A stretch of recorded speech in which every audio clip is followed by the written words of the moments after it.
नमस्कार, मैं हूं अमित पालित। इस वक्त पूरे देश की नजर प्रधानमंत्री पर है। लॉकडाउन 4.0 पर नई गाइडलाइन बहुत जल्द आपके सामने आने वाली है। प्रधानमंत्री नरेंद्र मोदी ने देश के 30 मुख्यमंत्रियों से कल तक सुझाव भेजने की डेडलाइन रखी थी। ज्यादातर मुख्यमंत्रियों ने प्रधानमंत्री को अपनी सलाह भेज दी है। आप हिंदुस्तान के किसी भी कोने में रहते हो, बिहार में रहते हो या फिर बंगाल में रहते हो, दिल्ली या फिर मुंबई में रहते हो, बस एक सवाल का जवाब सुनना चाहते होंगे कि 18 मई के लिए क्या प्लान है या उसके बाद क्या प्लान है। हमारे सभी सीनियर रिपोर्टर्स ने अलग अलग राज्यों से एक रिपोर्ट भेजी है। इससे अंदाजा लगेगा कि लॉकडाउन कितना खुलेगा। लॉकडाउन 4 पूरी तरह नए रंग रूप वाला होगा, नए नियमों वाला होगा। राज्यों से हमें जो सुझाव मिल रहे हैं उनके आधार पर लॉकडाउन 4 इससे जुड़ी जानकारी भी आपको 18 मई से पहले दी जाएगी। प्रधानमंत्री ने सजेशन मांगा था। प्रधानमंत्री के सजेशन बॉक्स में 30 मुख्यमंत्रियों की पर्चियां आ चुकी हैं। सबकी पर्ची खुलेगी। प्रधानमंत्री हर राज्य की पर्ची पढ़ेंगे, फिर एक नेशनल गाइडलाइन बनेगी। लेकिन सभी मुख्यमंत्रियों को अपने अपने स्टेट की गाइडलाइन बनाने का अधिकार होगा। सबसे पहले दिल्ली के मुख्यमंत्री अरविंद केजरीवाल की पर्ची में क्या निकला, उस पर नजर डालते हैं। अरविंद केजरीवाल ने दिल्ली में बाजार और मॉल खोलने का ऑड इवन फॉर्मूला दिया है। वो सजेशन क्या है, उसे सुनिए। बाजार, शॉपिंग कॉम्प्लेक्स, मॉल खोले जाएंगे। इसे और आसान भाषा में समझने के लिए, मसलन किसी मार्केट या मॉल में 1 से 100 दुकान है। ऑड नंबर वाली दुकान एक दिन खुलेगी। 101, 103, 105, 107 नंबर की दुकान। इवन नंबर वाली दुकान दूसरे दिन खुलेगी। 100, 102, 104, 106 नंबर की दुकान। ये सभी चीजें खोलने का सुझाव दिया गया है, इस शर्त के साथ कि सोशल डिस्टेंसिंग और सेफ्टी का कड़ाई से पालन होगा। प्रधानमंत्री को दिए सुझाव में दिल्ली के मुख्यमंत्री अरविंद केजरीवाल ने पब्लिक ट्रांसपोर्ट खोलने की वकालत भी करेंगे।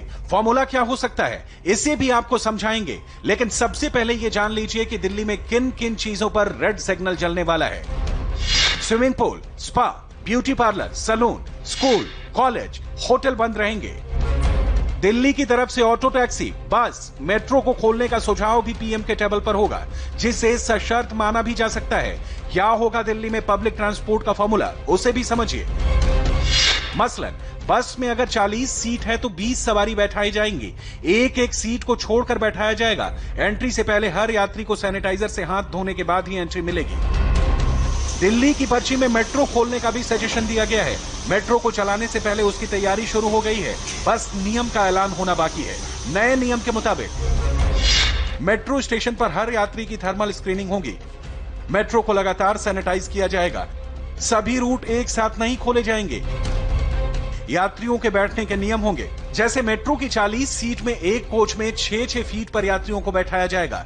जो यात्री खड़े होंगे उनके बीच का डिस्टेंस भी कम से कम 6 फीट होगा। सोशल डिस्टेंसिंग का पालन किया जाएगा। सबके लिए मास्क अनिवार्य होगा। इन शर्तों के साथ पब्लिक ट्रांसपोर्ट में छूट दी जा सकती है। इसी तरह से दिल्ली में ऑटो टैक्सी को लेकर भी नियम बनाए जा सकते हैं।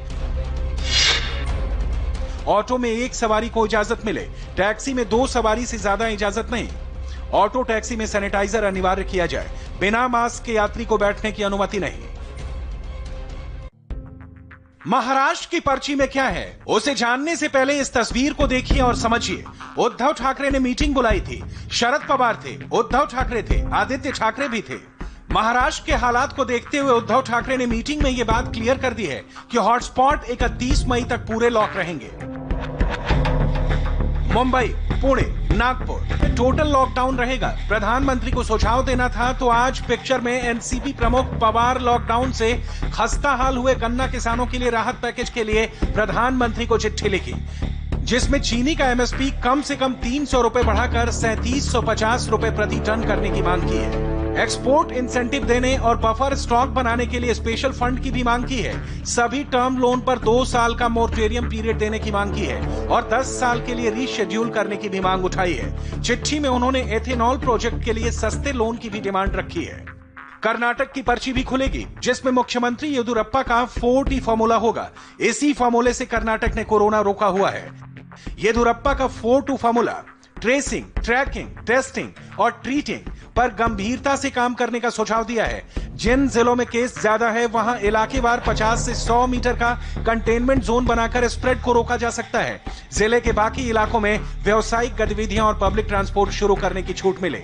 हवाई यात्रा पर पाबंदी बनी रहे। अंतर्देशीय और अंतर्राष्ट्रीय उड़ानों पर 30 मई तक पाबंदी जारी रहे। व्यावसायिक गतिविधियां स्टैंड अलोन संस्थाओं में गतिविधियों में और छूट दी जाए। मॉल, सिनेमाघरों, डाइनिंग फैसिलिटी और सेंट्रल एयर कंडीशनिंग वाले संस्थानों को फिलहाल बंद ही रखा जाए।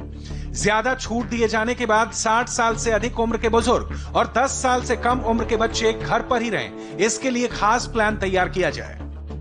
पीएम को दिए गए सुझावों से साफ है कि कर्नाटक के सीएम बीएस येदियुरप्पा राज्य में जल्द ही कमर्शियल एक्टिविटीज को शुरू करना चाहते हैं। इसके लिए 2 वे अप्रोच अपनाया गया है।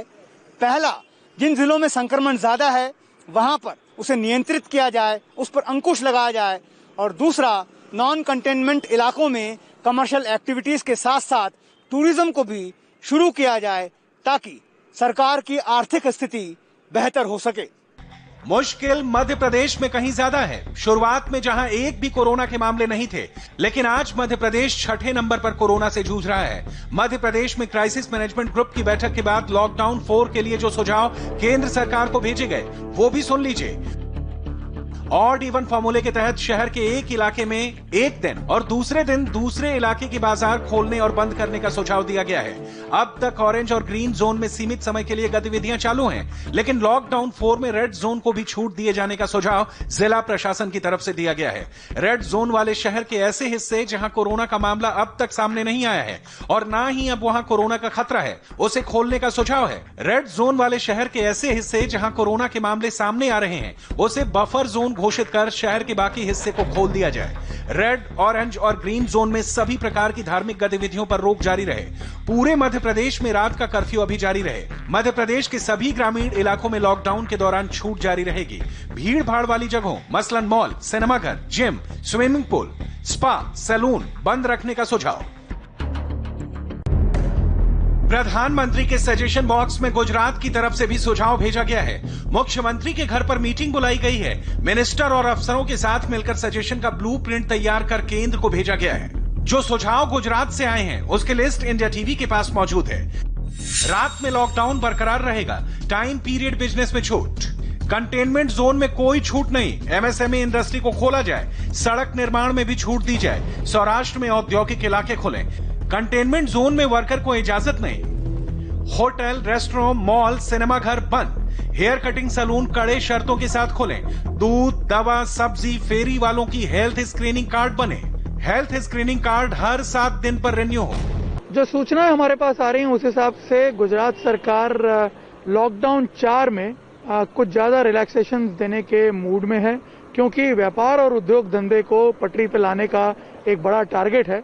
इसलिए सबसे ज्यादा जो रिलैक्सेशंस हैं वो व्यापार और उद्योग धंधे के क्षेत्र में मिल सकते हैं। और सबसे बड़ी जो बात सामने आ रही है वो ये कि जो 6 महानगर पालिकाएं हैं सबसे ज्यादा अफेक्टेड, उन महानगर पालिकाओं के एरिया में भी व्यापार और उद्योग धंधे शुरू करने की परमिशन मिल सकती है लिमिटेड एक्सेस के साथ। और सबसे बड़ी बात ये रहेगी कि कंटेनमेंट जोन जो है इन सिटीज में, वहां से आप अपने एम्प्लॉयज को और मजदूरों को नहीं बुला सकते हैं काम पर। कंटेनमेंट जोन की डेफिनेशंस भी बदल सकती हैं। कंटेनमेंट जोन्स के नॉर्म्स और ज्यादा स्ट्रिक्ट किए जा सकते हैं।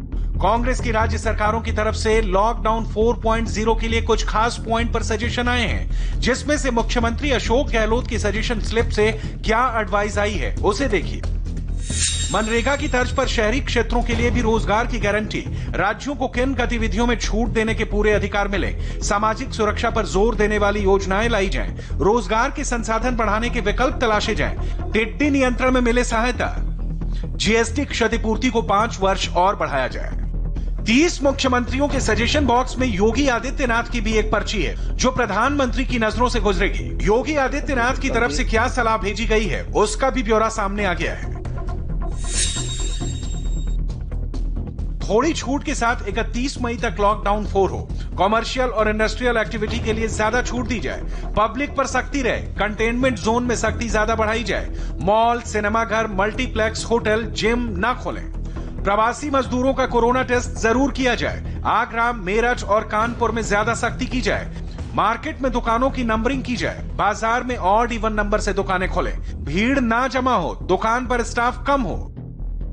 लॉकडाउन 4.0 के लिए करीब करीब हर राज्यों से सुझाव आए हैं। छत्तीसगढ़ के मुख्यमंत्री भूपेश बघेल ने बाकायदा प्रधानमंत्री को चिट्ठी लिखकर सजेशन दिया है, जिसमें कुछ बातें बेहद गौर करने वाली हैं। कंटेनमेंट जोन को छोड़कर कॉमर्शियल गतिविधि शुरू हो। सभी ई कॉमर्स को अनुमति दी जाए। रेस्टोरेंट, बार, स्पा को बंद रखा जाए। सोशल डिस्टेंसिंग के साथ होटल खोलें। इलेक्ट्रीशियन, मैकेनिक को छूट मिले। अंतर्राज्यीय सीमा खोलने की अनुमति ना हो। सार्वजनिक परिवहन को फिलहाल बंद रखा जाए। देश के इन सभी 30 मुख्यमंत्रियों के सुझावों को प्रधानमंत्री पढ़ेंगे, जिसके बाद फाइनल गाइडलाइन तैयार की जाएगी। इन सभी सुझावों को देखने के बाद यह तय है कि लॉकडाउन 4.0 खुलेगा, लेकिन कड़ी शर्तों और सख्त नियमों के साथ।